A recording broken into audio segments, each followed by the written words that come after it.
একটা খুব ফেমাস গান শুনছিলাম আজকে, খাঁচার ভিতর অচিন পাখি কেমনে আসে যায়।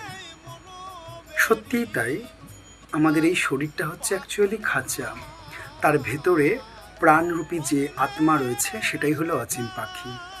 সেটা ঠিক কেমন করে আসে আবার কেমন করে চলে যায় সেটা মানুষ বুঝতে পারে না, এবং মানুষের বোঝার মতন সেই শক্তিটাও নেই।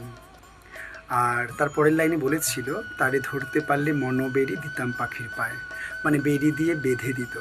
কিন্তু এই যে আত্মাকে আটকানো যায় না, গীতায় বলেছে না যে আত্মাকে আগুন দিয়ে পোড়ানো যায় না, জল দিয়ে ভেজানো যায় না, বায়ু দিয়ে সরানোও যায় না। আত্মা হলো একটা এমন শক্তি যাকে দেখাই যায় না, শুধুমাত্র আপনি চাইলে বুঝতে পারবেন, অনুভব করতে পারবেন, কারণ আপনার শরীর চলছে ওই আত্মারই কারণে। তাই নিজেকে বুঝুন, নিজেকে জানুন, এটাই সব থেকে গুরুত্বপূর্ণ।